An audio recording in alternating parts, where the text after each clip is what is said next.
Hello, everybody, and welcome to episode 48 of Competitive Magic with the Karnies. I'm your host from Italy, Andrea Mengucci, and joining me we have Javier Dominguez from Spain. Hello, everyone. And Anthony Lee from Australia. Hola. We are back, the Carnies, all together after one episode of just me and Andrea Piemonti talking about Blue Red Murktide, which you can, of course, go and listen to if you like that deck. But now the full squad is back. It's me, Javier, and Anthony. And how have you been, Carnies? What have you done this past weekend? Well, cubing. That would be I think, a large share of the competitive players and also not competitive players have been playing cubes this weekend. We had this, I don't know if you played any, but 64 player premier event or scheduled draft or whatever.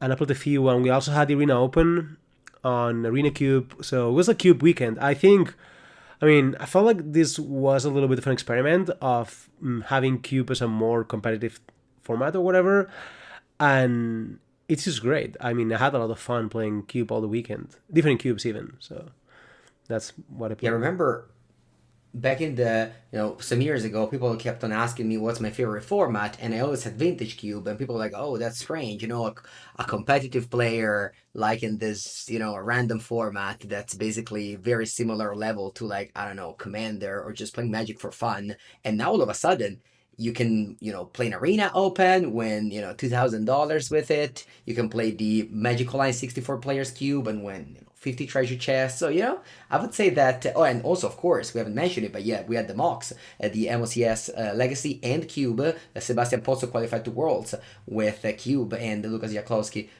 won the whole thing with Legacy and Cube. So yeah, I would say that Cube in every form is part of competitive Magic now.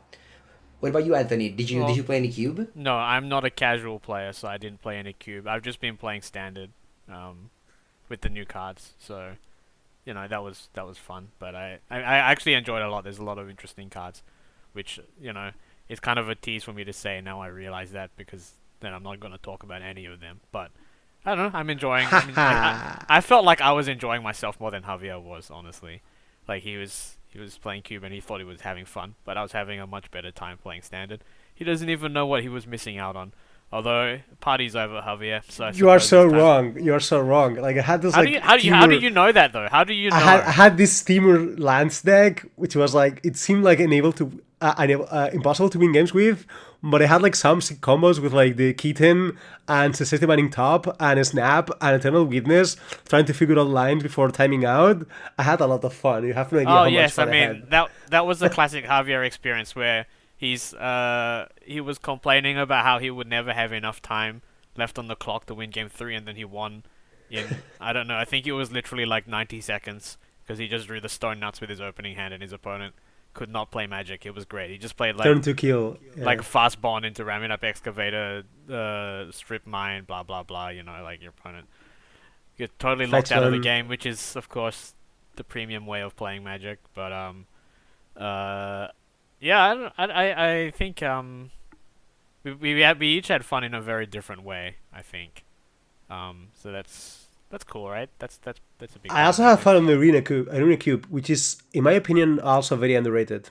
It's Oh, I obviously a think so. different type Yes. of games than Vintage Cube, but like Vintage Cube is to Legacy ish what Arena Cube is to Standard or Pioneer or whatever.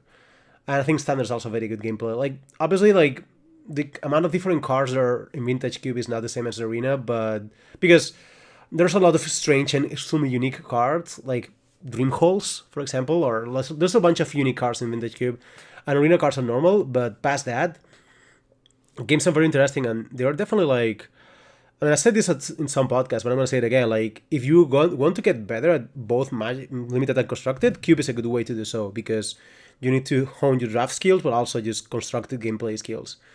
And I think that's still true, especially for a format like Arena Cube, for what Yeah, I it's think worth. Arena Cube probably does like a lot in that regard, especially because I think forcing you to play normal Magic is probably better for your development. Because I think with Vintage Cube, there's a very strong, like a big part of the appeal is doing weird stuff, and that is there's certainly a space for that, and that is an important skill. But it's probably relevant less often than just playing normal games of Magic. I mean, that's why we call them normal games of Magic, right? Yeah, that's where they So I probably think, ended up. But yeah, yeah. Arena So Cube I though think, is always yeah, normal games. Like those yeah. are That's what I'm saying. standard I think it's cards. better. You I know. think it's better for that reason. Like it would teach you to play the normal games, which are also I think harder to learn to do well. You can kind of brute force a lot of the On the weird ones, but normal Magic, it's tough. You have to think a lot about the games, and don't they have like historic alchemy cards in the arena cubes? Well, yes, they do have some historic cards or alchemy cards, but they don't have the busted ones. Like there's a lot of busted cards in Arena. Like there's Oko, right? Oko is not there. Like the super mega bombs are not there. Like the best bombs in the Arena Cube are like who knows, like Teferi Hero Dominaria or Golos or whatever. Like they're not like the super bombs are not there, so the power level is very flat. So and the games are also very flat. Like no one's gonna go like land Lotus Jace GG or Miss Kambu whatever. Like there's no broken things, so everything is like fine. And they curated the list, so like even the except the very worst cards, even the bad cards are not that far from the good cards, and that's very different from other cubes. And it's like a little bit. So the way I see the Arena Cube is similar to the Pauper Cube. The Pauper Cube is like super flat. This is not as flat, but I think it's even better in terms of gameplay because at the end of the day you have like enough rares and planeswalkers or whatever to have the games be more like some of the standards. Like you that's can also make like sort of standard decks in a way where you can just fill with dead decks or whatever. So that's an interesting trade-off because I imagine that it makes it like a little less good for learning to draft well because if the packs are very flat, then the difference between drafting well and not drafting so well is not so high, and it becomes a little easier to navigate your way. And maybe not into the best deck, but into a functional deck, which is maybe like one of the more important skills that you have to train in draft, which is avoiding the absolute train wrecks in very hard drafts. But it probably makes the gameplay a lot better in terms of learning stuff. So that's tricky, I guess. I But actually disagree there, Anthony. I think being flat makes it harder because when you are, for example, let's say you are in a polarized draft format like Vintage Cube or whatever, and you have two great cards. You have Oko, right? Or what? And you end being in the wrong colors. These super powerful cards can bail you out. But if you're playing a flat format and you're getting cut, GG. Like your deck is gonna be the worst thing in the table. but That's my impression. I think it's much harder for that to happen though. Like Well, because you're competing over fewer things. yeah, but let's say we're drafting and you're being cut both colors. Would you rather be in a flat draft or in a polarized draft where a card can bail you out? Well, like how often does that bailout happen though? Like it has to happen like more often than because the thing Well, is I like if think it's flat, like I'm not talking about like it's like it's also different because like if you're in like only one color shared, then that's much easier, right? Than the actual full. We're drafting the same deck and it's just not enough for both of us. But it's more plausible in a flat format that both of you can have some overlap and it's fine. Whereas I would want to learn to not have any overlap with the people next to me, ideally. Um, Okay, I guess my point is different. Like it's like if you're playing Vintage Cube and you have a Black Lotus and a Mana Crypt, you're never going to be super punished because it doesn't matter how well or bad you draft, your deck is gonna be fine because those cards are gonna bail you out anyway. But if these cards do not exist, you're playing Pauper Draft. They're not cards that are good enough to carry a deck. Like if your deck is not a good deck, there's nothing that's gonna make it a good deck. I guess it's more on yeah, this. maybe I see It's it more on those differently terms. because yeah, I don't think that one card can carry a deck very easily a lot of the time. Like it's very like the bar is really high for that, so I don't think you can have like your deck. Like if you can have a bad deck with an ancestral recall in it, and then it's a bad deck with a recall in it, and then you know that when you look at it, right? Like it's not that hard to see that your deck is just a bad deck that happens to have an Omega Bomb in it. So, But that protects myself. Like that protects you. Like if you have a bad deck with a recall, you have but you know you okay drafted deck. it, right? But you I just know, that I you know, I have. know. But if you draft a bad deck without recall, then GG. But I think it's harder to have one. All right, I don't know. I think we can think about this. It's Yeah. we can think about this and maybe address it later because it's quite actually. It could go both ways. Now you're saying this. Yeah, I think. I mean, this seems to speak to some sort of difference as to how we would evaluate a draft deck Yeah. in the first place. I think, in that I would tend to cut the outliers. But yeah, Speaking okay. of which, have you drafted a lot? I'm gonna be Mengu now. Have you drafted this summer, Anthony? I did actually. I was doing 3 drafts a day at least. For quite a while. I stopped more recently because I was enticed by all the new cards. But it was good. Have you felt an upgrade in your game? A little bit actually. Like it's mostly small things. Um, I think it's a good rule that if you play a draft format, like I think you mentioned this before, where if you play a format to the point that you understand all the surface level things of the format, that's when you can keep playing and focus on improving your fundamentals, and that's definitely the case. With I'm this, glad it so worked it was like good. that for you. Yeah, it was good. Yeah, it helps a lot when the draft format is enjoyable, right? Like, I quite liked Lord of the Rings Limited, so it was easy to play a lot of drafts. So Yeah, it's a yeah, deep one. Sure. yeah, there was Yeah. enough going on with the gameplay that it felt like a good learning spot. It's not too late. You can still draft it, I think. Can you? No, no, I'm good. I'm good enough. I'm good enough with Cube. Like Cube is already drafting. It counts. Oh What no, I about you, meant for Mango? the I meant Did I you do meant for the cubes? listeners. For the listeners, not Oh, for you. Sorry. no, absolutely. Yeah, yeah. Yeah, yeah. If you want to learn, Did you can still do it.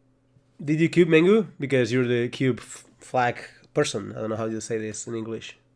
Yeah. Yeah, I personally haven't played any of the 64 player drafts, but I watched a lot of my friends play. Yeah, it was good. It was good this weekend. I went to a wedding, then I went to another like, lunch on Saturday, another big lunch on Sunday, so I wasn't able to play basically any Magic.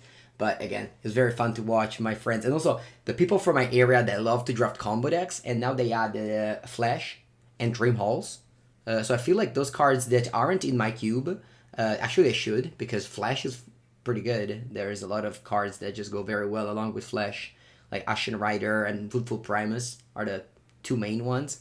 But you also just like get trigger from I don't know, Etali, like things like that. It Traxa. was it was, it was super cool. Yeah, Traxa. Yeah, it was super cool to see the Flash action because that's really a card that is, just, nobody plays with it Yeah, I'm basically. I've so never lost. never played Like, it. I'm just a lost soul because as soon as Yeah. Mango said he went to a wedding, I immediately thought, I wonder if he made a 1/1 or drew a card. Oh my god. Well, I I was thinking he said played. this, and he said he went to a big lunch, and I was thinking like if it was like a big lunch in terms of food, or a big lunch like a Spanish way where the lunch is like 4 hours minimum. So we have the we have very wedding was different actually very different priorities the going the on. wedding was super like we basically just ate from 1 p.m. to 9 p.m. What? Like So yeah, just that was literally just basically twice as like long at the as end of what the Javier said. Javier was like, was it 4 hours? And you're at the like, end no, it of was 8. yeah, but like at the end of the day, like and then we had like the cut of the cake, uh, open bar, we danced, and then we came back home and actually was hungry because we ate so diluted in the day that yeah, it wasn't. Yeah. Anyway, I it was a very a special day. I don't get to leave those those weddings, and it was cool.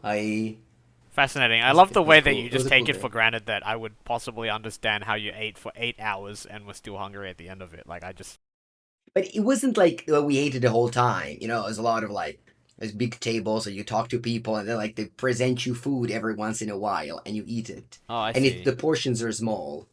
Oh, Yeah. so it was like the player party, So we right? actually But forever. Uh, yeah, I guess it's a player party. Yeah, I guess Yeah. that's true. For the Pro Tour in Barcelona, they had large table, and you walk around, and they had very good It catering was a going good around with one. food. So They had Dude, it jamon. was And so strange. Like it the was food was really strange. good, but it was the weirdest. I don't know, because it was like really fancy, and I guess I'm outing myself as some kind of philistine. yeah, But I I was would like, I say don't know what this is. that is yeah, that is exactly the same. Actually, we Yeah. were like in a villa with catering. Yeah, Okay, that that's was that's a what I very had in good my head, comparison. so I guess that must be it. Yeah. Yeah, yeah, yeah. Yeah. Someone asked me But if yeah, I was. so Yeah, go on. go ahead. Sorry. I No, no, was no. I was just thinking about that player party again, and someone asked me like how much I liked the ice cream that I was eating, and I was like, this is tuna. So, that was the kind of food they were serving us. So you just have no idea what it is by looking at it. Like Except the it's jamon. very Jamon was fancy. clear. Oh, hamon we It was know clear about. it was We know jamon. what that is. Yeah, Yeah. that's very distinctive. Go on, Mango. Yeah, then these days kind of doing some work here and there because I plan on traveling a lot, so I need to start stacking up all the content. Today, actually, after the podcast, I will do the top 15 power ranking in Modern, so I'm excited for that.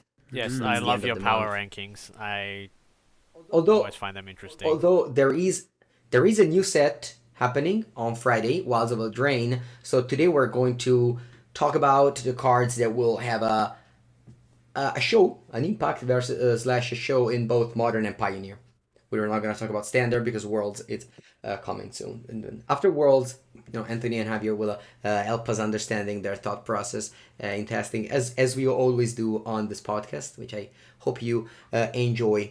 Speaking of people who enjoy the podcast, let's talk about the two new patrons, Daniel and Lawrence. And Lawrence had an interesting question that we've decided to address directly on the podcast. Uh, he asked us about how do we manage our collection slash how do we manage or used to manage traveling to events. So this is a topic that I'm sure many Magic players want to hear more about. So let's answer. And Anthony, let us know how do you handle your collection first, because this is I know how to handle my collection, and I've been in Javier's house many times, so I know how he handles his. But what about you? I just have like a lot of large boxes where that are vaguely sorted by format, which is sometimes a little bit tricky because there can be a lot of overlap, but usually not too much. So I mean I just keep all the standard Pioneer and Modern cards separate. Um, but like in terms of an event that we have to travel for, it's a little bit tricky, right? Because it's not always very realistic to just bring every single card. I mean, maybe you could do that for standard. Maybe that's possible, but it's not very realistic to just bring every single card you could conceivably play in modern if your options are somewhat open. So you are going to have to narrow down sometime before the event, which, to be fair, I think you should be doing anyway, right? Like, you shouldn't really be between four different decks the week before your tournament that you're traveling to, I think. Um, so yeah, so when I actually travel, I just bring, I don't know, maybe I'm between two decks. I'll bring those decks, and then another two deck boxes that have the cards that I could conceivably play in them. So I usually plan that out ahead of time. So even if I don't know if I'm going to play a card, I will usually try to get access to it, which is not always trivial because I mean you would really rather not buy a card and never play it. Not all of us are Andrea Mengucci and are willing to spend 100 euros on a stone unplayable card like Teferi Master of Time. So a lot of that involves borrowing cards, which I think is a lot easier than it might seem at first. Like, I'm even thinking about it from the perspective of someone who's not like Javier, who's basically the king of Spain or whatever, and every single Spaniard he knows them, but or I mean they know him, something like that. Anyway, uh, the thing is like not everyone travels to an event, right? If you know people like if you know enough people in your local communities, a large number of them are not going to travel to an event. So you can usually hit some of them up for cards. I find that's what a lot of other local players do as well. So I think borrowing cards is totally fine. I think, and it's very helpful for those cards that you're not sure you're going to play. Like if you're sure you're going to play a card, you can just buy it. That's fine. But it's the tricky parts are the ones where the cards you're not sure about playing. And the other thing is that it's not always correlated to price as well, where some cards are just going to be harder to find, right? Like, all right, let me put it this way: it's a lot easier to buy one copy of the One Ring at a tournament or find one to borrow than a copy of Talisman of Resilience. Like, if you have to find Talisman of Yeah. Resilience last minute, it's actually pretty difficult, Good right? luck. Because like, who's gonna have one on them? Is everyone else is also like only taking cards they think are playable to Prague or whatever? So who's gonna have a Talisman of Resilience on them? It's very difficult. So being very aggressive about buying commons and uncommons is pretty good because it usually doesn't really cost you anything, and you can like being proactive about it is only a matter of effort, not rather than cost. So I definitely recommend just trying to make sure you have access to all the commons and uncommons as a set comes out. That's usually the easiest time to find one as well.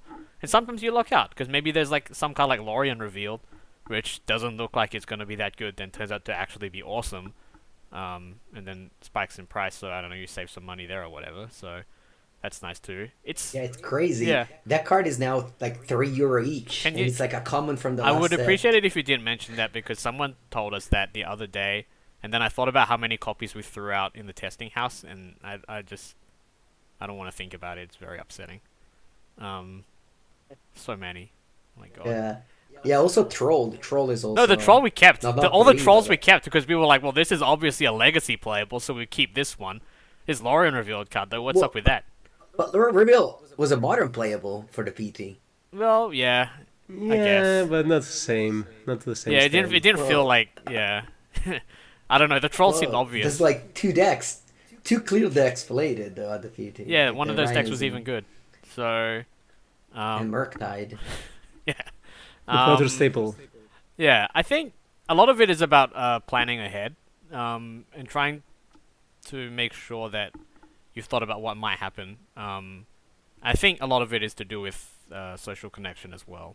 I mean, you can try to contact vendors ahead of time, but again, vendors often don't bring the stuff that's actually hard to find. So you can actually think about what's going to be easy to find and what's going to be hard to find based on what a vendor would have, usually the more expensive things, and what people might have on them.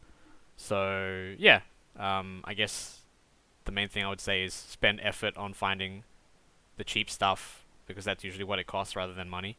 And either, depending on your personal circumstances, buy or borrow, whatever else you need. It's also, like, not really a matter of being rich or whatever. Because, I mean, like, a lot of people that I know are very well off still borrow cards, because it's more a thing about convenience or security than it is about actual monetary cost. And, I don't know, I mean, just because you have money doesn't mean you can... that it's a good idea that you want to just blow it randomly, right? So... Yeah. As a person that just has definitely the privilege of buying it, of I can afford to buy anything, any Magic card. like the Fairy Master. One of the things that I find it like very fun is just to look at a list and own it, and like I know that I own everything, and it's kind of like the collectors that just love that feeling of ownership. And one of the reasons why I love, for example, Magic Online over I don't know, something like Magic Arena is that I feel like I own something valuable, and a new set come out, I want to buy the cards that I think I will need to buy eventually. This is something that obviously not everyone can do, but something that I enjoy doing.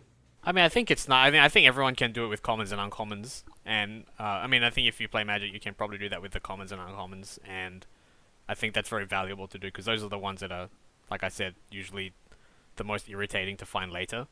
So, and sometimes it's nice as well. Like it kind of gets you thinking about like, because I mean, it makes me think about everything I might play, right? That's not a bad exercise anyway to do. So. Yeah, that helps. I think Javier probably has some idea about all this stuff as well. Well, I think Anthony obviously like covered the big thing. Like he just went through like things that happened. But I will just say like time is the most important part. Like when you're trying to assemble a deck for a tournament, time is the limiting factor. Like even if you have money or even if you have like a lot of friends or whatever, if it's the day before late night, you might be like completely dead to get it. And without that much connections or whatever, or even without that much money, like 1 week before might be plenty of time to actually figuring out everything. So I think that's the most important part. Like just make sure you have enough time to get what you need to. And as Anthony said, also like knowing your deck 1 week before is already like pretty good for tournament purposes. That's actually what I like to be usually. So it's not like you're giving up win rate because you lock in the deck early. It's actually probably like very good for you to lock the deck early. So I will say that. I think the only few times I have trouble by finding cards or whatever, it's always been because I was like very late. Like with enough time, you're gonna get all the cards, especially assuming you can, drive to somewhere to pick up some cards or whatever. Drive to a friend's house to pick up the deck. We've done things like this across our lifetime for sure. I think we all three have. Maybe not Mengu Oh, because maybe it's people trying to Mengus, but yeah, I think we have gone through this. I actually remember this reminds me of one more point that I think a lot of, it's a common misconception for a lot of local type players, I think, which is that some people might be concerned about like trying to openly find cards for their deck because it usually, it's like, oh my god, that guy is looking for 4 Murktide region, 4 Agavan. I wonder what he could be playing. Unless you are in a very specific position, which is that, you're a significant part of your field, either because it's a very small field or you are the best player there, then I think it just doesn't matter. I think people tend to overrate too much the importance of people knowing or not knowing what you're playing. So don't worry too much about that sort of thing. Just get the cards that you need to get, and don't make it harder for yourself because the value of that information leaking is not very high, not very high at all. So yeah, I know some people have they try to jump hoops to not um not openly look for cards, and I think it's mostly a waste of time. So yeah, that's worth noting as well, I think.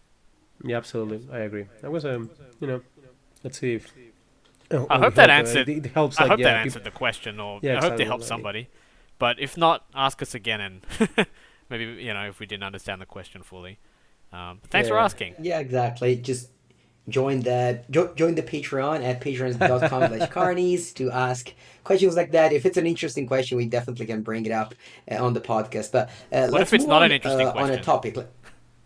He said if I it's an mean, interesting question. it's our Uh, first question also, so we have one out of Yeah. one. yeah, exactly. The Patreon the Patreon page of questions was unused up Yeah, until today. So. I didn't Okay, even know I we want to had use it more. one. I want to answer more questions because I think that's more interesting. It's more interactive. I like that. I Yeah, like the Anthony approach. likes questions. He doesn't like people, Yes. but he likes questions. That's kind of like a strange balance, but Yes, it's that's how very he is. unfortunate. Yeah. All right, let's Let's talk move. about Yeah. Wilds of a Drain because again, Friday there will be pre-release, and that means that if you have a tournament this weekend, for example, in Italy we have Four Seasons, in America you have SAG Columbus, I believe, and maybe elsewhere in the world there's also more tournaments for you to play in, and the new cards are legal. So let's take a look at some of them that you might be interested in playing. There are a couple of them that are interesting for modern, and we're gonna start with them. Are you guys ready? Yep. All right. Okay. Let's go. Up the Beanstalk. This is an enchantment. Costs 1 and a green, and it says when Up the Beanstalk comes into play, and whenever you cast a spell with mana value 5 or greater, draw a card. So this is a 2 mana enchantment that replaces itself and lets your Solitude, Leyline Binding, Fury, Yorion, no Yorion in Modern, draw a card. So, it's really good because what the play pattern of this card is just you cast it on turn 2, you draw a card, and then later can even be like turn 3 or even the same turn with Solitude, you just naturally play your gameplay and you just draw cards. And if you have 2 of this card into play, you draw 2 cards and so on and so forth. So it basically does what the One Ring does, which is gives you card advantage while you just use pitch elementals to keep the board clear, and you don't go down in card advantage. No, I, I think this card is going to be good in 4 color Omnath. I mean, I do think it'll be good in 4 color Omnath, but I don't think it's a similar card to the One Ring, because I think those are like different types of card drawing, if that makes sense. Like, I think this is the kind of thing that makes your deck more stable. I mean, drawing a card is some form of card selection, I suppose, but like I think of the One Ring as like a win condition. Like it's if I'm activating it, I'm winning the game. Whereas this gets me to the stage where I can be resolving spells like Omnath or the One Ring. Like, I mean, I get they both draw cards, and they both draw multiple cards potentially, but they feel a bit different to me, especially because this one is more additive. Like, you want to play some beanstalks and interaction, and then like slowly accumulate an advantage, whereas the One Ring takes over the game much more quickly, but is obviously a little clunkier to play. So, yeah, I think it'll be good in 4 color Omnath, but I wouldn't categorize it the same way that I would categorize the One Ring, which I think is an important distinction in terms of deck building and gameplay. But also the other thing it does, by the way, it doesn't only work with spells with mana value 5 or greater. It's also good with Teferi. So it's good Yeah. card to bounce. So, yeah. You mean Teferi, you bounce Yeah, just a Leyline prophetic Binding, you prism thing. mean? No, I mean you can just bounce your beanstalk, whatever. Like, I mean, Yeah, it's still it's a draw a little card. slow, but yeah, Oh, right, why not, right. right? Yeah, I Like was thinking about bouncing abandon Leyline growth. Binding. Yeah. Yeah. Yeah, that's true, that's true. That's true. What do you say, Yeah. Javier? Well, this is actually more similar to a better abundant growth than to One Ring. Yeah. Like it is type of card of abundant growth. Like this will also not make your weak hands great. Like if your hand sucks, it's gonna be very good with it. But the fact that you can just turn 2 Solitude and don't lose a card, that's pretty good, right? Like the elementals Yeah. make it so like this card doesn't like elementals let you trade a massive amount of mana for cards, so you can play this and then spend a turn using Solitude, and that's like you don't lose tempo much. So I think this card's gonna be fine in 4 color, totally fine, but also it could be great. Like there's a chance for this card actually make 4 color good, like Yeah. I mean, better, like actually top tier or whatever. Oh, right now for Color, did not have a good PT, keeps them not having a great time in the magical and events. And what do you think is the reason? And do you think that Up the Beanstalk can fix those, negative reasons? Yes. well, So the reasons I think we already talked about this a little bit. I think it was Anthony actually. Maybe you did. yeah. Go It's your ahead. speech. What? No, yeah. I mean, the deck is just like it has some holes that you can structural holes. Anthony says like you just cannot have all the things in the same spot. Like you have removal and interaction will not line up well sometimes, or it does line up, but then they cut your rings and then you flood. Like it's in a spot where it needs to play removal, it needs to play card advantage, but also needs to play a mix. Like needs to draw a mix of everything. The same way you often need to draw Ren 6, but then you draw Ren 6 and then you flood, which is why cards like Fable are fine.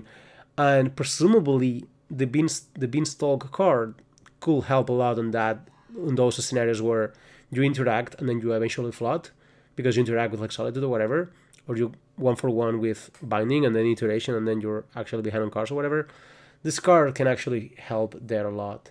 Yeah, So exactly. So I will say this could be good four enough. Yeah. four color had multiple problems, and this isn't going to fix all of them, obviously, but it does help fix like a specific problem in a potentially like very effective way. Obviously, we have to see whether that works, because it's quite possible that the card is just too bad when like you don't draw multiple cards off it or whatever. But so this doesn't help the fact that like four colors interaction is not very universal in the context of modern, but it does help the ones a bunch of the games where your interaction works, but your deck is still not functional because you flood out. Especially because stuff like trading with Solitude or Binding more of a liability, as Javier says, when your deck is already vulnerable to flooding, and this card kind of fixes that. So yeah, maybe this card could well, yeah, I'm not gonna say it's gonna propel four color to the top or whatever. I think of this card as I can't really think of an equivalent actually. It might be good. Yeah. It's So, abundant. I think it's a super abundant growth. But the one thing I want to note is this card is gonna be good with Fury. Like the way the 4 color is built right now is not enough to make this card good. It should be more similar to the alt elemental ones, where it had Fury, Solitude, and Binding, because like you need to actually draw 3+ cards for this to be good. Like if you draw 2 cards out of Beanstalk, I mean that's fine, but this is modern, Like Yeah. this is not necessarily better than Expressive Iteration, which they're gonna be Well, throwing it at sounds you. like it would Like be. Yeah. yeah, but once you have also Fury and you have like 12 cards you can draw cards with plus the Fairy, now we're talking. Like you need to be able to like I think this will need Fury to be good, and Fury needs the metagame to be like creature based, which seems to be the case right now. I'm not gonna be wrong. Like if they yeah, Rhinos there and you go is. Fury, it's fine. Yeah, so at the PT for Color Home, that was the only deck that was like good against Scam, and Scam is very much the meta game. For Color Home, that is also historically good against Murktide, which is also back in the meta game. So the meta game seems alright for Color. Also, it does a little bit of drop downtrend of Tron. But one question I wanted to ask you is, I was listening to the Domin Harvia podcast that had your teammate Tristan Wadlarue on as a guest, and he said that you guys at some point were testing for color, but we were testing without Vren 6. And What? is that just Did we do that? extreme? Oh, Well, let's say Tristan relation with Gran 6 is not exactly a friendly one. Yeah, they're very extreme. So Yeah, Tristan, exactly. let me put it this way, Mango. Well, honestly, I don't recall that. I mean, it sounds plausible because it's a thing. I don't know. Maybe it's a thing Tristan did. I don't think it was a thing that all of us were doing at some point. Like he probably just did it for like a few rounds or a few matches. Sorry, and something he tried. I don't think it was something that all of us were on the same page about. But I'll put it this way: Tristan hates Ren and Six so much that he tried to cull it from Four Color, which is a deck that basically can't cast spells without it. And Javier likes Ren and Six so much that I was genuinely expecting him to suggest adding it to Rhinos at some point. Like I that's how thought much about it, Ren, but you cannot. that's how much for sure you Javier likes cannot. Ren and Six. Like Yeah. I really thought he might suggest it. So there were at Polar up there. Okay, so Yeah. I did try to splash 1 and 6 on the blue black deck. Yep. I did. That that happened. That did happen. Yeah. That Like, did there's- happen. So his line was Rhinos. okay, so there's no world where you can cut some Brandon Six for up the beanstalk. That was the No. question. I think there wanted is. to make. I think 1 and 6 actually a card that's extremely good, but it's not a card that's good in multiples. And I think there's a world where if Beanstalk is good enough, we could play like 3 1 and 6, 3 Beanstalks, maybe 3 and 4. Yeah, I was thinking about cutting one Brandon Six for Whoa. up the beanstalk. Could This is why I be- I don't know. asked this question. I mean, think- I I just think think you 1 and can't, 6 could be a 3 Ren- off. Ren and Six, like I don't know, like if you watched how like Nate was playing the deck, like Ren and Six is so integral to how he was able to play a lot of those games that you can mulligan way more aggressively because you have Ren and Six Also, in your deck. So like, I feel like if you have Fury in your deck, then I think you need four Brandon Six. Yeah, personally. But there's- if you yeah. have Beanstalks, you're gonna mulligan less aggressively, so 1 and 6 is less needed. but I think you have to like in some matchups. Like I will not be inclined to cut 1 and 6. I'm just saying there. Like Mango asked, like, is there a world where this might be correct? I'm answering like, well, it might. Like I'm just not Yeah. being like Yeah. 100%. I don't think it's very likely, but I'm also like not 100% sure it will be incorrect. Like there's a world where well, yeah, maybe not Fury 100. 6 Alright, is I'm going better. to say that it's not 100, but it's close enough that I'm willing to round up, which I'm not usually willing to do. Like obviously nothing. What is about Delighted Halfling? Because the looking at the stats, even from the PT, but even after, the most successful four color decks are the one that were just more control, not necessarily with like counterspell, but not without Delighted Halfling. So I'm wondering if the most like if a better version of four color actually doesn't play Delighted Halfling for up the beanstalk. that's extremely tricky. So there's one thing, and that's one of the reasons why like Four Color runs into this issue of flowing, and it's not only because of Howling, but also because of Ring. Like Ring makes it so you want to Halfling, but Halfling obviously goes very bad with the plan of like Ren and 6, trade sources win with Ren and 6, win with a card advantage. Because once you have enough mana, Halfling is like a straight card disadvantage. So Halfling helps a lot of your hands, but also makes some hands very bad and your whole top deck worse. So I think actually Halfling might go well with Beanstalk, just because Beanstalk might make your top deck good enough that you can actually afford to play Halflings. Like, I am not convinced 4 Halflings is the correct number. I will actively try to cut some copies of it. I think the card's fine to have access to, but like drawing 2 is obviously like not great. If you draw 2 in the game or you don't have like Ring or whatever, you could automatically flood it. I think Halfling is barely playable in this deck. I thought I would make the deck better. When I tried it for the PT, I felt like obviously it made my not hands much better or whatever to Teferi. That's fine, but at this point I will probably cut 1 or 2. But there's a world where Beanstalk makes them better. Also, there's a world where Beanstalk just makes us we want to play even more control and just play a super slow deck. That could be the Yeah. case. I'm just not a big fan of. I think Halfling is totally fine here because it rams your big spells, but I'm not sure 4 is the correct number, and I'm not even sure. Like I could see just control for color being better, like just Yeah. blue white splash red or whatever. There's a very strong tension between it and the rest of the cards in your deck, I think. And I don't know, I think it's probably the third time that you activate the ring. For the third time you've drawn 6 extra cards, but then you've gone like 2 lands, a Ren and 6, a Halfling, an Ending, and I don't know, whatever else. And you're like, wow, I drew 6 cards with the ring and I am not actually ahead at all. Like I might even be behind at this point because I've taken a bunch of damage. And you're like, this is the whole thing my deck is supposed to do, right? So the deck is just so much air in it. Like, In a world where you want to maximize on Solitude and Fury, maybe you don't even need the mana ramp from Halfling because well, I mean, you can just go like top lane turn 1, turn 2 Beanstalk, It spell. does sort of make them better because you can hardcast them, which Exactly. so I'm not That's really the, that's sure. the tension is that's the tension. Like they It's actually yeah. work well together in a way. Like they don't work well together when you pitch them, but they work well together when you cast them. So I it's mean, it's you only pitch complicated. them with the beanstalk card. Otherwise, you try not to.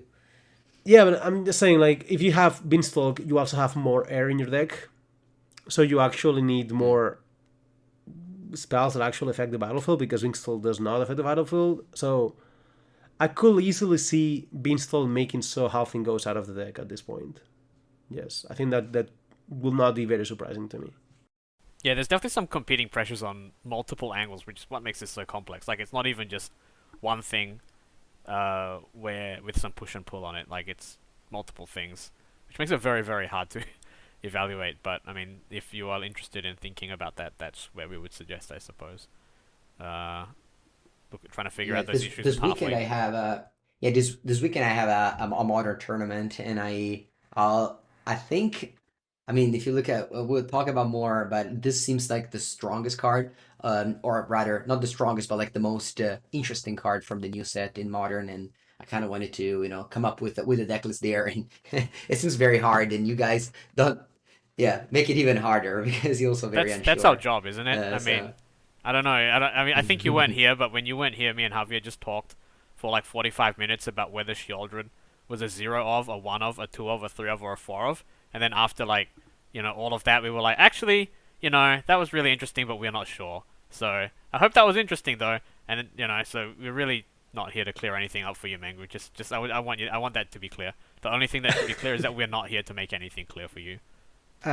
We tried though. I mean, Well, we tried, but, we didn't have an don't cut answer. 1 and 6. Don't cut 1 and 6 could be the clear answer. Okay, that to one's clear. Okay. okay, so Yeah, Tristan is okay, full let's of do propaganda. a list of cards you can't cut.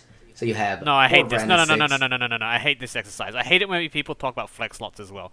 Which is, like, people talk about flex slots, and I understand that's a useful concept in specific circumstances, but I feel like people overuse that so much.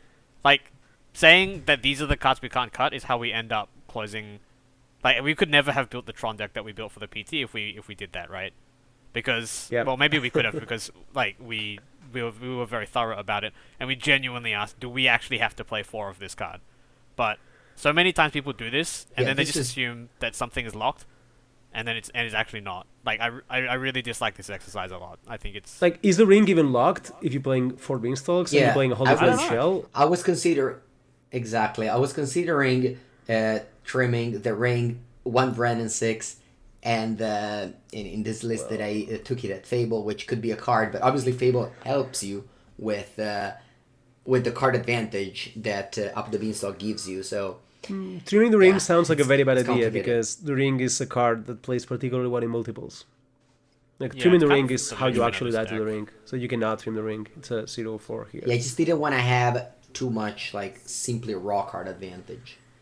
Yeah, I that's guess what the we're ring is talking not about. just Well, but you can card build advantage, it's also the protection. rest of the deck in a way where you can actually capitalize on that card advantage, like not playing halflings, playing 4 Furies, and just playing some more of interactive spells. But the thing is, like, we would be basically starting over again, which is the approach I much prefer when we look at new cards. Like, some of them slot evenly. Like, I don't know, maybe you swap a removal spell for a removal spell. But cards that are more structural, like this one, I would much rather just start again, building the deck, than try to Exactly. figure out like what I can and cannot cut. I don't know. I think a lot of people get trapped into outdated deck lists or structures of decks by doing this. So, I mean, that's just advice for new cards in general. So, yeah. Yeah, I think I will want like 4 Beanstalks and build a deck in a way where all my deck is maximized to interact a low mana as much as I can. Like 4 Furies, some bolts, some endings, but not that many, and just like lower the curve Yeah, a lot. ending. Yeah, you can cut ending entirely if you. Yeah, are and just play going to the bolts and Fury Furies. route. Like I will Yeah. go bolt and Furies and then just Beanstalks. That's the way I will approach this. Yeah, and But you can- obviously with no games yeah. it's hard, but like that's what I will start. I will try to build a deck on the Beanstalks, and I think Beanstalk wants you to interact. Yeah, and then The problem of building a deck like this is that you are just mostly removals, and there's like a lot of matchups in modern that don't care about removals. well, yeah, that's why we know, said the deck sucks. in the top. Like, Yeah, if but- your but the removal's thing not is- good- It's very much a But those matchups are matchups where presumably Beanstalk is gonna be better. So that's something. I will probably Mm. play some Like for ephemerates as example, well. Like, so you can go turn 3, second yeah, Beanstalk, Solitude or Fury ephemerate. So you can actually capitalize very well on this tempo situation. And you can play ephemerate because you will have a lot of cards in the mid game anyway. So that should play well, right? That's the direction I will take. I don't know if it makes sense, but that will be my starting line. Also, just speaking to yep, modern in general, like we just said, oh, if the problem is that if the removals are not good, then the deck is very hard to win. But I think like modern in like these wider formats, a lot of the one of the easier ways to win tournaments is just to be well positioned. So I think I'm fine with if but the removal is bad, then the deck is bad because then you can just play a different deck. But if the removal is good, then you can make sure your deck is like really really good in certain fields. So maybe that's not such a bad thing. I don't know. Like yeah. In my power ranking, in the top six, I have put Amulet, Tron, and Living End. That are three decks that where sure, so removals then was I is just not would great. play Although this I deck. guess But Solitude is the thing is like Solitude and Leyline Binding, I guess, are great modern is against like so different for Amulet. Yeah. people across the world. Like obviously, like all right, I mean it's not that different if you're playing at the very top level, like the very hard Magic Online events, or like the Mox level events, or like PTs or whatever. There's only like, you know, everyone plays in the same one. But modern is otherwise so varied that it would be very plausible for me to think that someone has a metagame where like a mono removal deck is actually good, and then you want to be able to build full color in a way that capitalizes on that well. So I mean, yeah, maybe. But in that case, you have to make sure the deck is actually good at doing that one thing. And if you're looking for a more balanced deck, then you would just do that. So, you know. Yeah. Yeah. Shall we move on to a card that is going to be much easier to build into an already existing modern deck? Okay. Yeah. We we are we are talking about Not Dead After All, which is black instant. Until end of turn, target creature you control gains when this creature dies, return to the battlefield tapped with a wicked roll token attached to it. And what a wicked roll token Wicked. Yeah. does is enchanted creature gets +1/+1, and when this aura is put into a graveyard, each opponent loses one life. So this is basically an additional copy of Undying Malice or Feign Death, but instead of putting a +1/+1 counter, you are giving it +1/+1 in the form of an aura, and whenever your opponent, like, I don't know, lightning bolts, top decks a lightning bolt and kill grief, you deal one damage. So this could be an update an upgrade to Rakdos Scam. Power creep. So I'm glad that people. I'm sure lots of people will be glad that new cards are being printed for underpowered and unpopular archetypes in modern. But fortunately, cards like Not Dead or whatever it's called, Not Dead Yet, are being printed. I'm sure people are very glad about that. But I think there is something interesting about this card, which is that I think it is a straight upgrade on Undying Malice and Feign Death. But I think you you might want to cut both of those now. So right now people split Feign Death and Undying Malice, right? Like we have 3 and 3. But I think maybe the good split now is 4 of this card, 0 of the ones that are played currently, and 2 Undying Evil. Which I think this card is better now. Because before this card you couldn't play because it Yeah, doesn't work with the other ones. But this I think is better now because it brings the creature untapped. So if you play 2 of this, it's only worse if you draw both of them and have to cast both of them, which I think is very situational. I think that's more situational than if you than just wanting the creature to be untapped, because for example, let's say you have Fury against Rhinos or something.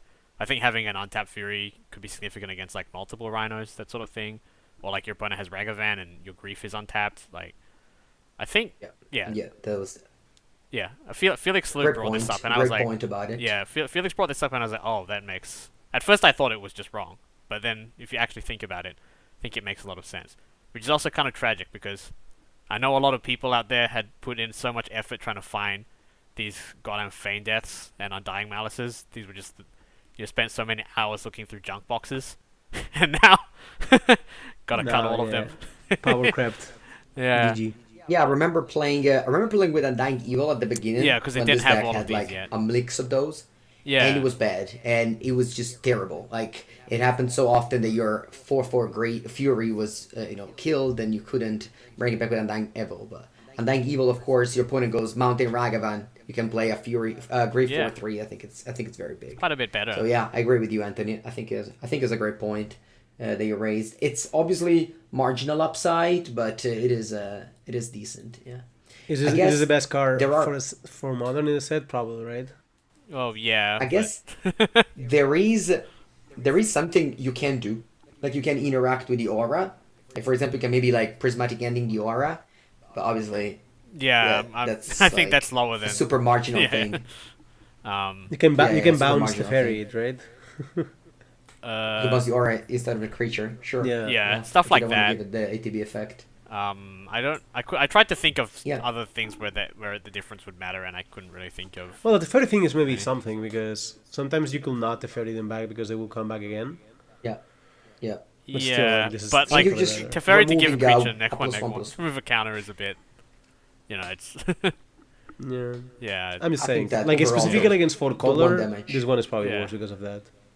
yeah. I could buy that. I Probably. mean, I don't know, but just anytime your thing dies, it deals one to them. Like that sounds like it would be matter more than Teferi sometimes shrinking your creature, right? Like Probably. they leyline binding your It fury, dies. it does deal one. Like that's not Yeah. nothing, I guess. Yeah, We'll- yeah, we'll for see. sure. Because it's not the creature that deals the damage, Yeah. but it's the aura. So even if they Leyline Binding or Sight your creature, you still Yeah, dealing it's the one aura has to go damage. to the graveyard. So, yeah, maybe. Okay, how about we move on to some more cards? Maybe I think that these two were mostly the most impactful one, which doesn't say great maybe of the new set, but Well, in a modern yeah. context, maybe it's not. But I mean, I don't know. Isn't two cards that are reasonably safe bets to see play not bad? Like, what do you expect from a modern set? I mean, Yeah, it's actually good. I mean, modern is modern license constructed at this point, so having yeah, one like, card what do is you already expect? a home run. Like think of Brothers War, like there was no card there for modern. So Yeah, or we already talked about Besiege the Mirror. oh, This was already a card yes, that we I talked do. about in This uh, reminds me though. We do have to make a correction because I think we talked about getting Valkyrie with it, and you can't because we reread the card and you can't do that. So, yeah, we talked about a whole lot of nonsense with that. So, mea culpa. why? Well, it says spell. Oh, because the not mana card. value is not 4. It says spell, not card. So you can't do the Tibalt, big Tibalt. yeah, if it So- said like Thank exile you. the card and then say you make cast a card, you could play Devolt, but it Yeah. says cast the spell if it's 4 or less. So after rereading the card, that was Thank you, Anthony. less exciting. Well, but you can So- still get the green Yammoth will, so Yeah, you we'll still prob- get. You we'll can probably still get we're to gonna do see that. this in we're gonna see this being tried to Oh, less in absolutely. Legacy. I think in Legacy it's still gonna be everything we said is still true for Legacy, but the Yeah. This is a applications, legacy card, I think. yeah, of being a 4-mana Valkyrie, not so much. No, Yeah. but I think What- I think I think what for mana about- win the game in Legacy is easy to Pretty good. achieve, and I Yeah. think we're gonna see that. Yeah, we'll see though. But Yeah, you have also Mind's Desire now in Legacy, so the Storm decks definitely have a lot of extra tools than they had like 3 weeks ago. well, they're probably not anyway. going the same deck, but maybe who knows? Yeah, I mean, Okay. we were talking about What about Modern? You can grab the One Ring with this card, but I guess you don't have too much to sacrifice. Also, I like, mean, in what kind of Modern, deck are can you make gonna triple pay black? 4 mana and a permanent to get up 1 ring? I don't think that's. It's not that any good. Well, I mean, I don't know. I think there's a little bit of hysteria going around about the one. I'm really confused. I don't know if it's something weird about the Twitter algorithm or something, but I keep seeing people talking about the One Ring like it's everywhere in Modern or even very good, and I'm lost. Like, what is going on? Like, this card is just the One Ring is just not that impactful. I mean, it's good, but it's hardly omnipresent or dominating, or there's no decks that you can't play because like, what's going on? Why are people talking about this? I mean, I will say Orcs are the dominating card, not. Yeah, I would say not the that. ring. Yes. I Why mean, are we ring- not talking about that? There's so many things that you can't do because I mean, look, even Ragavan is like a question mark because of how good Orcish Bowmaster is, and we're talking Yeah, about we- the One Ring. What's going on? Oh, Well, yeah, you're right. talking about the One Yeah, Ring, we- not us. It's clear. I'm talking that about Orc people is talking better. about it. Well, you and your algorithm are talking about Ring, not us. Yeah, I don't know what's going on. Does Elon haven't- Musk have like shares in the One Ring? Also, you're right though, Mango. Mango just brought up the picture of Up the Beanstalk again. I'm like, oh, that's kind of rough. I don't want to. Sorcery speed drawing is maybe. Oh, I'm awkward. just Yeah, exactly. I'm just saying, Hey, like, the first thing that I made a small video and I said just up to one beanstalk might be good in modern, but keep thinking that Orcish Bowmaster is the most popular card right now. So I would it's always say scary, that right? any kind of sorcery speed card drawing is really awkward. Or Wow, cord, or Anthony Lee cord. from Australia. I got I got that one. Thank All you. right, all right. So, but like, okay, let's move from modern. Let's move away from modern and Thank you. kind of Yes, talk yes. Let's move about away from modern, Pioneer. just in general. I'm not even talking about the sports. What were we saying? Yeah, yeah, and let's talk about Pioneer a little bit now. So the first two cards up the beanstalk, I think is gonna be not as exciting in Pioneer, mostly because you don't have the pitch elementals. But you do have Yeah, probably Yorion, not. and this card I think Oh, it's amazing with Yorion. I think this could be really good in the incarnation So deck, right? Yeah, this yeah, card actually could be better in Pioneer than it is in Modern because it It's so because nice with because of Yorion. Melee Binding, yeah, it's binding Melee Jordan Binding and Incarnation. Yorion. Yeah, like this card could be No, no, good. no, no, no. It's not incarnation. Yeah, being There's a five random or more, enchantment's but better. yeah, you Yeah. sacrifice this. Yeah, yeah, Yeah, exactly. yeah. I don't know. It seems nice to me. It's just that Yorion is legal in that Yeah, format, exactly. so. Ooh, that's so nice. Yeah, yeah. This card with Yorion is so good because you draw Yorion Yeah. and then you blink this at least. So Yeah. it's just free. I mean, Yeah, I don't think this it's card's- gonna change anything for the incarnation deck, but I think it'll probably be played in it. I I don't think know. it's gonna be Like- better. The incarnation No, I think it's good. Yeah, I think the it'll be incarnation played, deck but like, it doesn't fix a was problem the deck has. was like Do you guys think yeah, it this was card like really has good. like could be in a Monogreen Devotion shelf? I think it might be. I think it might be a filler. I think it might be a decent filler actually. It seems worse than Invasion of Ixalan, right? Like, Is it though? I think so. I'm not totally sure, but like, I imagine that by the time you cast like spells that big already, it's kind of. I, don't know, like, I you think already it's kind worth of got a thing trying. going. I mean, Yeah. I will definitely try it because like if you in Devotion is a deck where if you draw two cards, it's actually a big deal. That's Or true. maybe. Hmm. Oh, tortoise. What about blossoming how do you say this word in English? Tortoise. I know. Tortoise? Tortoise? It sounds like I'm trolling, but it's actually pronounced tortoise. Yes. Tortoise. Yeah.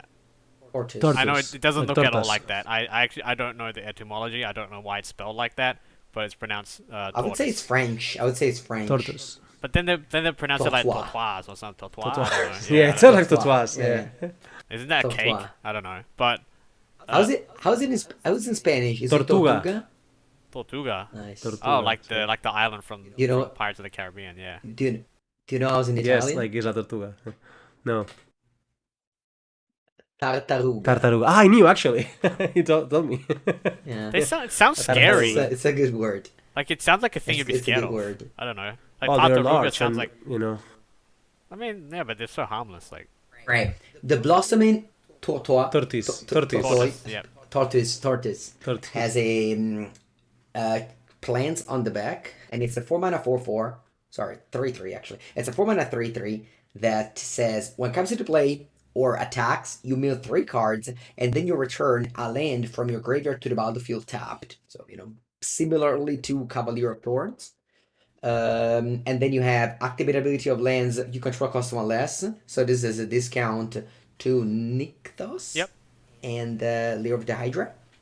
Yeah. And finally, it pumps Lair of the Hydra. Lands you control gets +1/+1. So it's not legendary. So this card could see play in Monogreen Devotion Pioneer. Yeah, absolutely. Yeah, I'm sure if it's playable that Bobby will let us know. Yeah, exactly. We really like to think about things a lot here. Like, we ask a lot of questions and ponder things, and we play some games, but we mostly think about things a lot. Whereas Bobby just plays like some absolutely monstrous number of games. I remember like before the RC, someone asked him, he was in one of our RC testing groups, and someone asked Bobby a question, and he said, out of the last 1,583 games I've played, I won X% of the games that I drew this card. He was just 17 landsing it, but just by himself. Like, he wasn't he's not aggregating all of the data like 17 lands does. He just plays that much. So if it's good, I'm sure he'll tell us. Yeah. It's I think that's the best advice for Mono Green or any deck where you know someone that has such level of expertise. Just go with the expert. I didn't make up that number, by the way. He really did play like 1,583. No, I games can't with believe that. I mean, if you play Yeah. one format and you play a lot, it's just like He plays one know. format and one deck. It's like yeah, exactly. But that's I mean, so one small thing is like we competitive players often have to play different formats, and you cannot be like a huge expert of everything. Yeah. So whenever you go to like now next PT whatever is whatever format, well, I mean, they're gonna be people that are gonna be more expert than me. So I have to Well, acknowledge to that and begin just try to with, learn from them. Like it's like this in every tournament, you know. like you'll And be then I different mean, by the end. I think. yeah, Like, you can maybe catch up, but that's it. no, I think you surpass them at the end because that's the thing. Like, I would expect that at the start the experts would know more, but I mean, you know, if you are a significantly better player and that you will like catch up in terms of the time invested, that you will end up ahead if it's for an important tournament. I think. Well, but you need to learn. You need to spend a Yeah, lot of of time course. learning. That's the thing. Yes, Yeah, but definitely. I think this learning starts with listening to the expert. It doesn't matter, like, Yes. you know, like obviously these experts are actually quite good anyway. Of But course, even if you usually were yes. better, that doesn't mean they're You not can the still learn experts from them because anyway. they You know? yeah they put in the effort that you haven't yet. Yeah, So and they can teach yeah, you things you will learn in a lot of hours, so that you can actually save a lot of hours by just listening to those players. And I which think is that's very something important that because it's very important. Yeah, um to listen to the experts. Like they can be wrong, but on average they will actually be quite right because they yeah have experience on their side. that's something that's kind of important. You have to be able to discern like these things like because I think if you followed like a lot of experts like 1-to-1, you would not be 100% right. But if you can lock in being like 75% right, that's pretty good actually, and it's way better than what you would do yourself. So Absolutely. Yeah. yeah, it's really good. I think I guess what I wanted to ask about the Blossoming Tortoise was what shell the card would be good in. But okay, that's all I had to ask. I The mean, shell because it has a back, the Yeah, tortoise. You yeah, mean? that's it. Oh man, 2 for 2, Mengu. Yeah, You're on that's fire. that's Hot damn. that's what I understood it. I understood it. I'm happy about it. All right, let's move on. We have a questing druid, which I mostly brought up because of its adventure, Seek the Beast. It's an additional copy of Brand's Resolve slash Reckless Impulse, but this is an instant. Well, So does that matter? Like, I is have being able to... questions. yeah, I man, have questions it's an about this card. upside. Is he Yeah. questing because he's looking for the questing beast? Yes, the adventure is literally called Seek the Beast. So yeah, So obviously. he's seeking the questing beast. Yeah, he's looking for the questing beast. Okay, thank you. I That's my think. question. So Can go the on. Boros deck with PNLR and Reckless Impulse and Brand's Resolve, it's a thing in Pioneer, and this is just. I mean, maybe I misunderstand it, but isn't this just like straight up an upside to Brand's Resolve and No, because you have to cast this Reckless turn. Impulse? You have to cast this turn. The other cards you have 2 turns to cast them. No, it says until your next Yeah, end so if I step. cast this on It's my the same. turn, right? My next end step is my turn, right? Yeah. Oh. So you cannot cast it on turn 3 to make land drops 3 and 4 or something. Wow, that's a pretty big... Yeah, that seems like it's a lot worse, right? Well, it's also a Kyrian Dryad until- on the other side though, so Yeah, but I mean, like I in a would Boros say deck, this it's is way bad. worse. Like, I will say this is a better card. Like because the Yeah. Pia deck could splash this actually. Because this is a large creature very fast. especially in that deck, That's a spell actually. that's white blue. Oh, it's Quirion. It's Kyrian Dryad, yeah. What was the card called? Kyrian Dryad. Dryad. Quirion I remember Dryad, in Vintage. Yeah. Yeah, so when, it's when I Kyrian started playing Dryad Magic, it was played in Vintage. plus Gwen's Resolve. That's pretty good. Like that's I mean not Resolve, like still like reveal 2 play 1. Even a Kyrian Dryad that draws 1 card will be actually decent, right? And it's very easy to make Like this draw 1 both, card. right? So I think this card's decent. We'll see. That's It goes well in interesting. the Pia deck, because you can just chain to the rocks and then I mean, maybe you resolve. just play, you just play more of that effect. Like PI Yeah. rewards you for playing more. I think it's the mana And base is even at good the because dog, you can play right? like Stomping Ground and all the 12 Shocklands because you're an aggro deck and go for it. Yeah, all the fast Triple lands, Gardens. I assume. But Yeah. yeah. Yeah, maybe. You can also I don't know play if the you would play dog. many more of those. Like, I can't imagine you're going to play many more of those impulse effects, but whatever you call them, the impulsive draw effects. But if the creature side is good, then yeah, maybe you can splash for it. I don't think you would. I play think it it should be just the good. adventure. It will be good. Like you can just turn 2 Pia, turn 3 this into Chain to the Rocks or whatever. That's still fine. Like you're gonna play the Fate. Like the Kieran Dryad side is not a card that's that far from being actually playable in a deck like this. Yeah. Okay. But It can be fast, Yeah. pretty. It can be large, pretty fast with Children of the Skulls. Like suddenly you have an You also innate- play Stonebinder's Familiar, right? 1 mana, 1/1. Then you just, whenever you exile a card, you put a +1/+1 counter sure. on this. that sounds a little Yeah. dubious to me. But yeah, maybe. Yeah, I'm not sure. Like it. I Like I like just. I like the card. Like, I don't want to play just random stats like that. Like, this card would be okay in the PO deck because it's both the stats or it's the No. and or the spell, right? But What else on the just menu, as. Mengu? But also on the menu, we have Werefox Bodyguard. This is a 1 white flash. What comes into play, you exile up to one other non-fox creature until this leaves the battlefield. And you can pay 2, sacrifice this to gain 2 life. So this is basically a Banisher Priest, but with flash. So you can play it in a deck with Spell Queller, just instant speed effects, even Collected Company if you want. And it's an elf fox, so you can play it in an elf deck as well. Well, most elf decks probably couldn't play a double white card, I assume, but. I'm just saying, like, this might actually, like, I'm not sure, but is there any elf that's an Fin Hunter? This I might don't be the think best so. one. This Also, must be the that- first one, right? Also, this is also notably different to Banisher Priest in that you can. Grist. No, an elf. Like, a card that's an elf. Probably not. But why do you want it to be an No, elf? because I like, don't know, maybe because I it want to make matters, an elf deck with Cabin of Souls or anything. Still probably Grist Yeah. is better. Well, I was No, thinking of maybe Pioneer it's at this Pioneer. point, but because Also, Pioneer th- has this- the elf Okay. deck. I have lost 2 elves in Pioneer with the Shaman in the pack and such. it was popular for a few times actually. Yeah. I'm just saying, this card is an elf. I was not saying it as a joke. Like, Yeah. like this card being an elf might actually affect how Maybe, playable it yeah. is. Although one white, I mean, like I think one white might be awkward, but if you have like enough of the lands that just cast anything, maybe you Yeah. can play this. Yeah. This is also not quite Banisher Priest, right? Because you can protect your own creatures with it, like from a sweep. Yeah, or exactly. something, It's even or better. something Like, important. this card's good. and it's Oh, flash. that's cool. It's an elf. Like, Wow, you know, so you protect your creature, Yeah. Yeah, and then you Like sack they this play to like- get the creature well, back. you can Back sweeper. imagine you Kako, you have 5 mana or 6 mana, whatever, or you Call of Culling into Shaman in the pack. You know, deal damn. damage, and then you play this, Oh, wow. and you flick the Shaman, you sacrifice it, and then they're dead. You know, and in elves. Yes, you can I'm use just it to saying, play like, creatures. That's nice. yeah, and this combos quite well. If you company this into Shaman in the pack, and you have 3 elves, they can take 10 out of nowhere. You know, like that's pretty good, I think. Just Yeah, saying. wow. Yeah. That's nice. Yeah, that's kind of Secret- huge. I secret- wonder- secret are there, elf are there type. anything? Is there anything else that like this can take advantage of? Like the fact that it can be. What are the Well, creature decks with? if you have one Fiend Hunter on this and Soul Warden, you should have infinite life, right?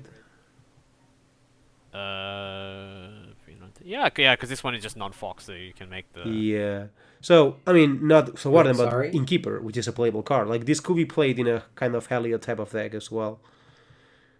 It's not very hard to make this infinite life combo with some things, I will say. Wait, sorry. You exiled the Fiend Hunter, and then what happens? The Fiend Hunter Exaltus Fox.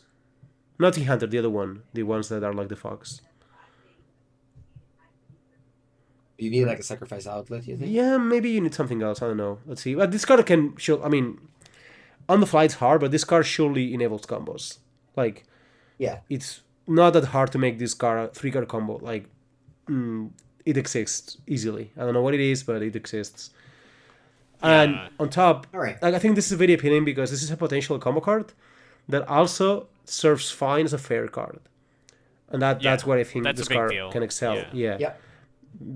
Yeah. Can exile shield ring. Exactly, and that's the thing. Like, you can just even gain life or whatever. You know, ambush a cat. Like, there's small things. I think this card is very good.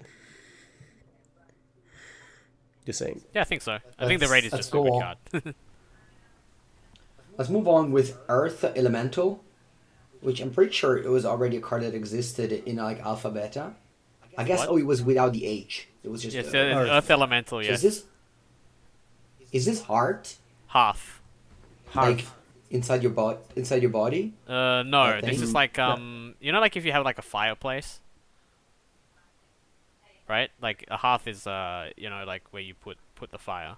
I think Chimenea, that's what's in the right? picture. In Spanish. I don't know in Italian. Well, it's like the bottom of the chimney. The chimney is the Yeah, thing okay. that goes up to Oculi. your roof. Okay. Yeah. The fire in the All right, I chimenea. understand what it is. Yeah. I understand. So it's heart. Okay, Heart. so, heart. Yeah. Okay. Hearth. Hearth. Yeah. Hearth. Like Hearthstone. Okay. Yes, literally. Wait, yeah, how is- literally, yes. How is that? Hearthstone. How is hearth spelled? Like the thing, inside your body. Without the heart, H. It's How heart. is it It's spelled? just heart without the H. Yeah. Sorry, the H at the Oh, end. without the final H. If Okay. you got the Okay, first okay, H, perfect. it's Earth Elemental. If you got the last H, it's Corazon. Yeah. Wow. So you guys have like. These guys have like a lot just of move words. the H and you got Yeah. 3 different words that mean totally different things. Yeah. Okay. It makes it MTG like Linguistics all right. Part 2. Yeah. Yeah. So this is mostly here because it's a sorcery that costs one in the red. It's a Stoke Genius, and so the adventure part of Earth Elemental says discard your hand, then draw two cards. So what I'm envisioning this is again in modern, and it's in dredge. So it's basically like a Cathartic Reunion, but if you are with a very like you can cast a like you can't cast Cathartic Reunion if you don't have cards, whereas this one you can. that's true. This is The also less bad into This is my counters, I guess. this yeah, I mean, doesn't sound good, but I guess if you played Dredge, this could be like playable. But it's not like Dredge is a staple in modern or anything. I think Dredge is just too far Yeah. from power level. Like I think you will need like Golgari Grave Troll back to even like think about it. Like the power level is so I high don't in even modern think right that now. would do it, but yeah. Huh? I don't even know if that would do it, No, but I don't yeah. think it will do it. Like, I don't think Troll will be enough, but definitely this is not gonna make Dredge good. Like Okay, the then deck let's is too just far, you know. maybe away they'll from maybe being they'll make a playable. better Golgari Grave Troll in Modern Horizons 3 then. So Well, until then, yeah, we'll pick this up exactly. if that happens again. They You might, know. yeah. All right, let's go on. Let's move on with Pollen Shield Hair. This is a Rabbit. it's a rabbit. Once again, it's an adventure card. So the adventure side says target creature you control gains vigilance and gets +X/+X, where X is the number of creatures you control. So it's could be a very good pump spell if you have a lot of creatures. And then on the front side, it's a 2 mana 2/2 that makes your creature tokens get +1/+1. Creature tokens you control gets +1/+1. There's a deck, Boar's Convoke. So obviously, you can't use the green side of it, but maybe you can build it in a way where you can with like more mana confluence. I don't know, and it also pumps your goblins and such. Well, I first don't. of all, I want to say this is so tilting that like blossoming tortoise has creature type turtle, and like a tortoise is a tortoise. A tortoise is not a turtle, and now we have a pollen shield hare that is creature type rabbit. Like, are they just doing this to troll us or something? This is horrible. Like, Wait, I don't know what hair means. Let me a check. hare, a Really? hare is an animal that kind of looks like a Oh, rabbit, okay, but okay. it's not a rabbit. Yeah, yeah, I Yeah. know. Okay. I know what it I is. mean, Yeah. last time they did Okay. this, I remember Marcos complained about the mite not being a mite or whatever, Yeah, and that's what he saying said. mites were not insects, and they rectified last set. They were like a rat or whatever, I think. So, Well or then, new mite or we'll be whatever, hoping. like that. So maybe this becomes a typical hair. So we'll Ah. see. Um, I Haywire don't know might, which yeah. mite was a mite that was not a mite. Yeah, I don't remember. Haywire. That's what the card itself. I don't know. This seems So like the a next one they decent printed rate. is they printed another mite, and the next mite is a mite, I think, because Okay, Ah. okay. yeah.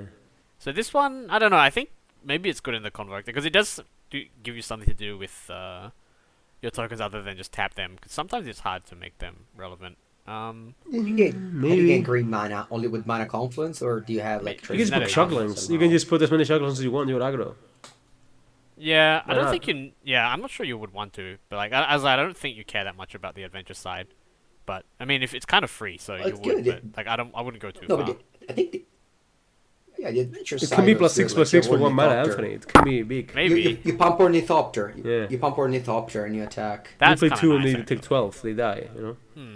Yeah, maybe it matters more than I think. Okay, maybe this is this hair is fine in tokens, like in Convoke.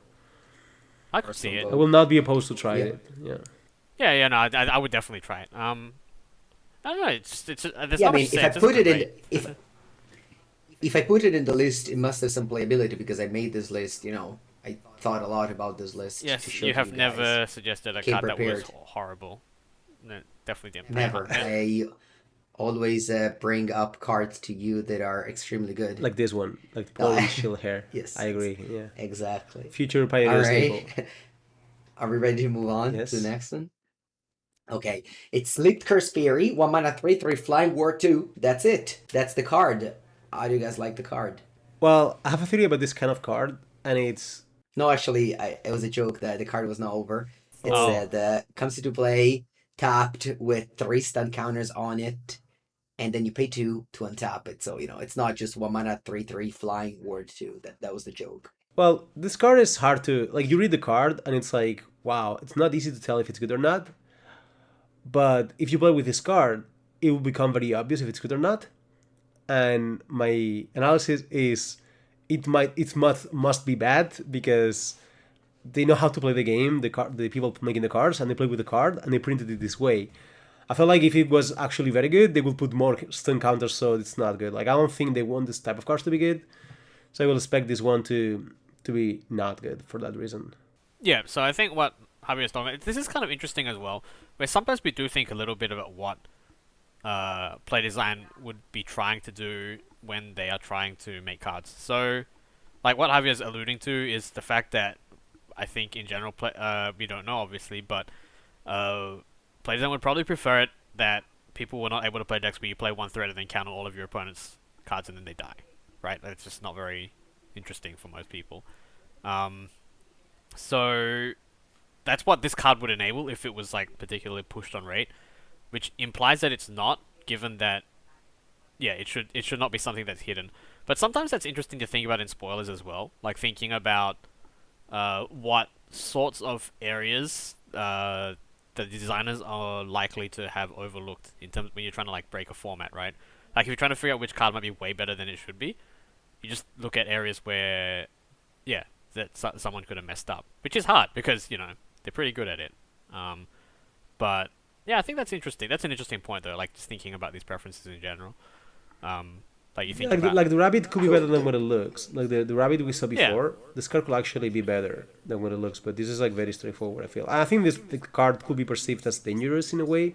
Yeah, I mean, like, it's a very cheap spell. Like it's print and like without like extensive testing, because if this card's too good, it's gonna be some long 3 years. Yeah. The play pattern with this is, let's say in Pioneer, mono blue, the deck that actually is like a decent deck. You played it on turn 1, then on turn 2 you remove a counter, you do something, and then by turn 4 you can start just and tap and attack. But that's the thing, like it gives you something to do with your like you play it cheaply, right? It's very easy to slip this in and still have a counter up, and then if they don't play something in a counter spell, like the clock like becomes faster, right? Because you just spend your mana on untapping it. Card might be playable in mono blue, but mostly because the worst cards in mono blue are like complete stinkers, like the spirit, of the Ascendant Spirit. Like this might be better than the Sailor, like. What about an Ascendant Spirit? So that one's actually okay, but like, I mean, this card might be better than those, but it's not like those were amazing. Also, I want to note that this whole thing is not downside, by the way. Like, it's obviously like overall a downside that you have to like spend vigilance. Tap it. But it gets vigilance. It basically has vigilance after you finish it. So no. I mean, matters, 3/3 flying vigilance ward. That's a lot of stats. That's what I mean. Like, if this card is any good, we'll see. I mean, I think it's maybe playable in mono, but also like that's a lot of mana. Like if you draw this on turn 5 or whatever, it's a lot of mana before it's good. So I have a question. I have a ruling question with this. So you play it on turn 1. Yeah.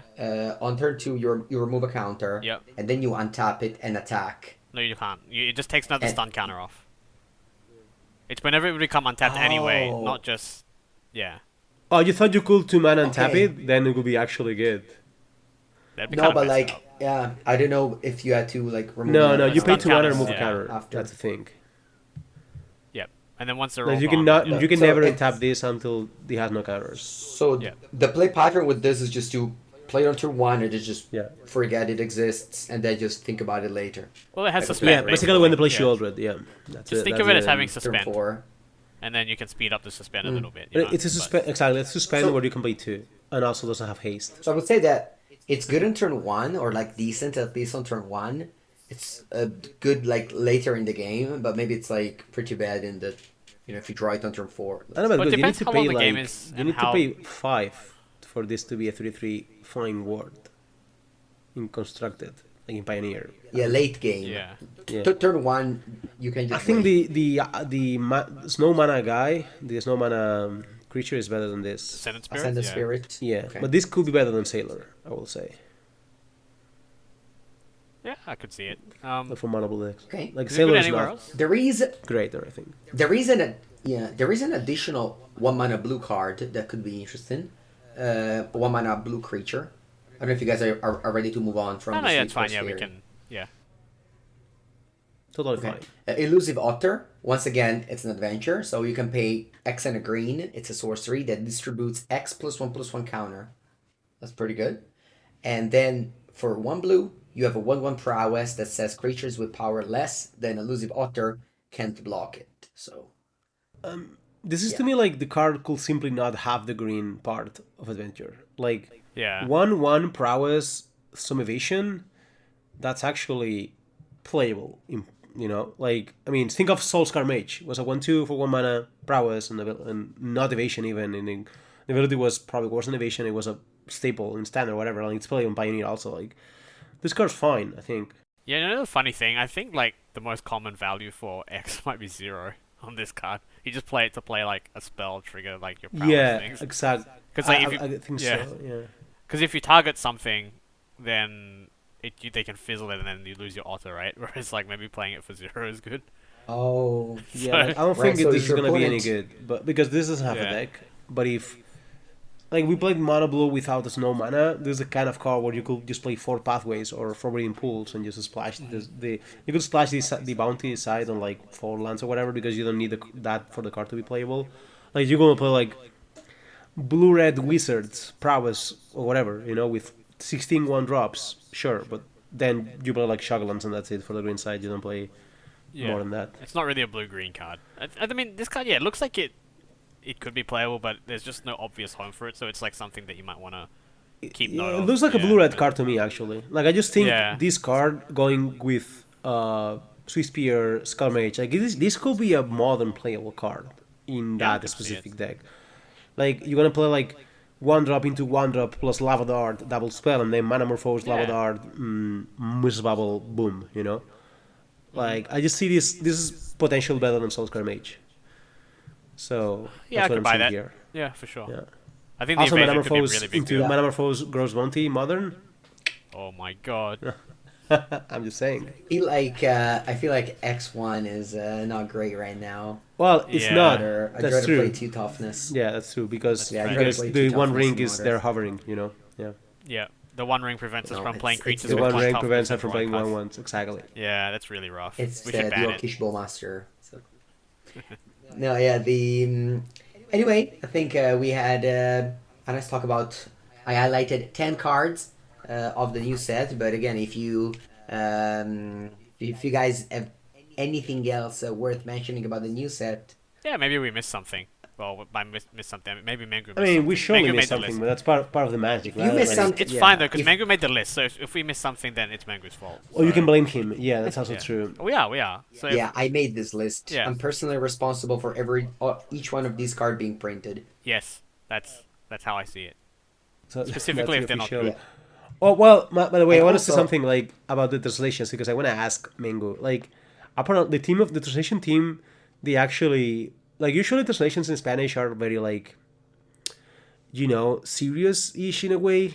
Like they literally translate mm, things, but this time they're going like more liberally in terms of like they're yeah, translating the things as they actually supposed to. Like they're translating the meaning more than the words. Oh, that's good. Is that something that happened in mm. Italian as well, or it's like because we had some memes I in the didn't Spanish see. Twitter even. Yeah, I didn't see the Italian print. I only saw one, which is very funny, but I wouldn't know how to explain it in English. So, Sure. No, I was oh, going to yesterday, ask because for non-English yeah, speakers, like yesterday, they're changing things. yesterday I saw a post that was very true, and something that it's not talked enough. And it was something like I work in my second language, and I have a boyfriend, have a girlfriend in my third language. But you guys should really know how fun I am in my main language, which is a topic that is like kind of interesting because sometimes like so much of our perceptions or jokes are just lost because it's so hard to explain or even think about them in our second language. So Yeah, yes, that's true. it's something I Imagine wanted to. how boring Anthony will be in a second language. English is my second language. Okay. You're cancelled, bro. Oh no You no are no so cancelled. It's incredible. That was a good answer. no, no, no. Well, I have heard you. I have heard you speaking Italian, and I even kind of get you there. Not as much as I get your friends, though. Just to be clear, but yeah, you're way more like joking in Italian. Oh Speaking of Italian, Javier, you're gonna miss the Mulino this weekend. We're No. going to the I mean, great restaurant. that's Of course, we have booked it on Friday, Saturday. But if yeah. you were here also on Thursday, I'm definitely gonna go next time though. I think I usually go one, I skip one, go one, skip one. This one I had to skip because no yeah, I will just not skip the like next if I go one. I'm there not. and then I just bust the walls. I will always be like, maybe you should No, have no, of not course, of gone. course. Huh? Yeah, No, yeah, Mango. no, yeah, of course he should have gone. So Javier already has someone bullying him for taking time off the cube last weekend. So if he goes yeah, off to play, exactly. I'll, I think I'll, I'll getting I'll kill him. getting some days at the cube is fine, but just going there, also trips are somewhat tiring as well. But I expect pictures. Oh, and I'm gonna definitely miss the Molino. I mean, last time it was like so good. I'm just gonna order the same thing Anthony. Yes. whenever I go there. So we have a WhatsApp group that is me, people, and Zen, and people was like posting pictures of the cube on Sunday, and people went like, "You should play standard, not cube." And I Yes. was like, "Yeah, Yes. to Zen, Yes. you're being the Anthony of this group. Like, Anthony's the Anthony of Karnies. You're being the Anthony of this WhatsApp group right now." That's the It's kind of a highest. gentleman's agreement, though. It's like Anthony is not doing this, but everyone's playing cubes. So since we are all playing the cubes, we're not losing edge to the others. That's what Anthony doesn't Yeah. get. People's playing cubes, I'm playing cubes, so The we don't lose edge against each other. It's all good. No, but by the way, Javier, if you are coming to Four Seasons next time, makes sense because it's kind of dry and it's on December. But I'm not gonna be there, so make sure to just also come the next times. Wow, how am I Because gonna book them? I have to call them and yeah, tell them I'm Mango's friend. no, I mean, yeah, I guess. No, I mean, Yes, there's Javier, that is. booking.com. Yeah. Oh, you mean at the restaurant? You Yeah, I mean? mean that's Oh, yeah. okay. This I'll do it this week. Yeah, like this week I book for the next time, even if I'm not there. Yeah, it's okay. All right. I will check the dates. Thank you for remembering. Yeah, no, but I already booked Prague. We're gonna be together to the Eternal Weekend in Together, you mean Bangkok. me and you? I didn't even know that. No. You were you were in okay, we can talk about it privately. Okay, It's okay. okay. Okay, I think we're good to go. I Is there guess anything else Yes. left yeah. to talk about? We good. I think I we're think we're good with good. this elusive author, pioneer and modern staple in the Mango's list. Legacy, even maybe. Who knows? Yeah, Legacy 2, why not? Why not? Yeah. What about It's very Cube? elusive. Maybe Arena Cube playable. Probably, Probably actually. not. I don't know. Yeah. All Can right. you? Thanks for listening, everyone. We had a lot of different topics today, but that's it. And questions are welcome, and as always, feedback on Twitter. Mango09 is the bad feedback tweet, and we also are MTG, Ben Carr, and Javier the Magic. I think that's it. Shall we go, Mango, Anthony? I think so. Yes, thank you so much for Okay. watching. Again, patreon.com/Karnies to support and join the Discord. And I'll see you next week. All right. Cheers.